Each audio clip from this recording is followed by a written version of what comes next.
Hey, it's Kevin, and I'm here at the ShipHero Insider Summit 2025, and I am going to be joined by ShipHero's own Yosef Haas, VP of Product, right? And we're going to learn a little bit about what ShipHero is showing from a product perspective here, and also maybe a little bit about the future of ShipHero as well. So, Yosef, I guess first tell us what's the summit like from your perspective? It's been great. It's been great to talking to a bunch of customers, prospects, hearing what they're doing, what they're struggling with, and trying to figure out how we can help. Yeah, absolutely, and I think it's been great so far. And one of the things that you're showing here, you have some demo setups here within this summit. But at the top, they say attainable automation. So tell us, what does that mean to you? Attainable automation is our way of putting out features and products that are attainable from both a functionality standpoint and from a cost standpoint, and things that really make a difference.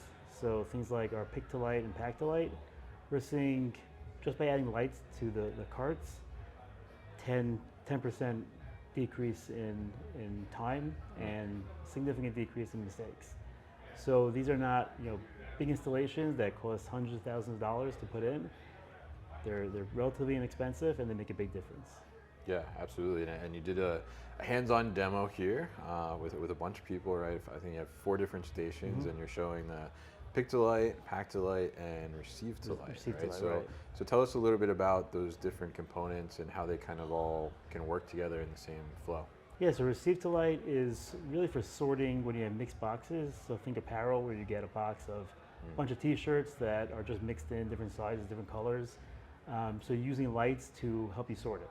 So it's a pretty simple concept. You scan a product, it lights up a bin, you put it in the bin, and you go to the next one. So it just makes that a lot less error prone and a lot faster to do. Pick to light is on the packing side, or cut that right.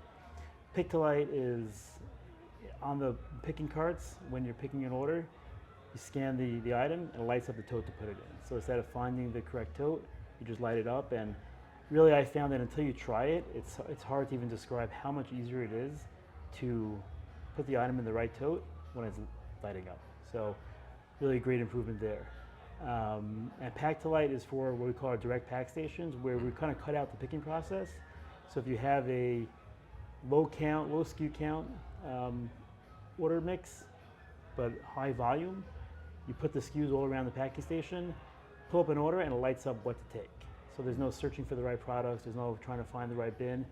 It lights up, you take it, you pack it, it goes out. And we're seeing significant increase in productivity just based on those light-based solutions. Absolutely, and I love the pack to light myself. Yeah. I played with it a little bit over at the LVK location, and really smart to you have just a few SKUs, right, and put them in one place, put them real close to packing instead of skip the whole pick step basically and just throw it right in the package. Which I think is super smart, and the light's definitely helpful to be able to see that visibility and get that accuracy as well, making sure you're pulling from the right location and the right product as well.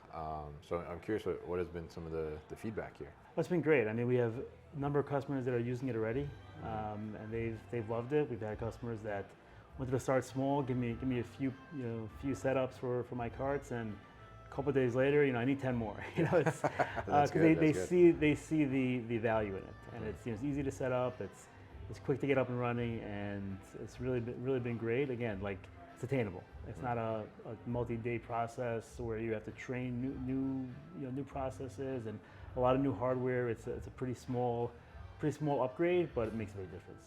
Yeah, absolutely, and I think that's great for a lot of the 3PLs that are here, right? They're not quite at the point where, like you said, they're looking for hundreds of thousands of dollars in automation, but I think that attainable automation that you're bringing to the market, I think, is really smart.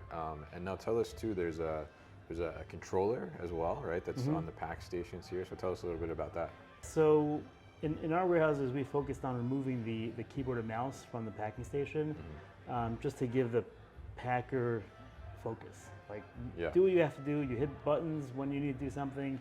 No keyboard and mouse to kind of play with things. So in the past, we've used the Xbox adaptive controllers, which have buttons to control those things on the screen. So when you have to print a label, you hit the button. If you complete an order, you hit the button. But what we've done is developed our own. Same concept, but our own hardware. One of the things we found is that they're actually hard to get. not a huge market for it, so they would just run out, right? Yeah. And also with the buttons, we're able to light up the buttons as well. So we're able to do more with it, so we've developed our own, and actually people previewing it today are seeing kind of the first models that are being used. It's been Nice. in development up until now, so we're really excited to kind of get it in front of people and yeah, get it to the market. And it looks great, definitely. I saw it there. It almost looks like a little like DJ thing a little bit, Yes. right? But very smart to be able to remove that keyboard and that mouse. And I'm curious, like, where did that initial idea come from? So I'll give credit to Rob McFall, Okay. who's he runs our Jacksonville warehouse, or ran our Jacksonville warehouse. He actually had a 3PL in Jacksonville, and we acquired his company. He was a customer, and that was kind of his focus. He wanted simplicity. He didn't want people making decisions and slowing things down. So he really had a very strong focus on, I don't want a keyboard and a mouse, and we just kept going. Yeah. Finding every single thing that would need a keyboard and mouse and figuring out how do we do without it. And we were able to achieve it, but it was a long process to kind of get to that point where we could safely remove it and not slow people down. Yeah, and I think it certainly speeds people up, because if you have the keyboard and the mouse, there's the touch, right, to put back, and then, oh, I typed the wrong thing, Right. do this again. And I think very smart to that approach there. So now, if we look towards the future, what can you share with us about the future of ShipHero from the product side? So one of our big focuses is wholesale B2B. It's obviously a huge part of what 3PLs do. A lot of complexities to it. So we've been doing a lot of work to make the process simpler and making sure we also focus on retail compliance and how you have to ship out, your pallets and everything that goes with that. So it's, in some ways, it's a lot more complex than just direct to consumer, put something in a box and ship it out. So we're doing a lot of work in that area. We've released a beta for some features, but we have a long way to go on a lot of things that we're working on to make that process even better for our customers. Another big thing we're working on is more efficiency in the pick process. So doing warehouse mapping to give better guidance for the picker on their walk path. So what we found is that just by telling the picker where they should go, the order in which they should do the picks, we can save a significant amount of steps, and that converts to efficiency, lower costs, and just getting things out faster. Those are kind of our two big focuses right now. All right. Well, nice focuses, definitely, and we'll look forward to seeing that continued evolution in the ShipHero product, and we'll see maybe what you're going to show off at the next summit. Right? Looking forward. Yeah. So really appreciate you sitting down with me here at the summit and giving us a little glimpse into what ShipHero is doing now, and also what may be coming in the future as well. All right. Thank you.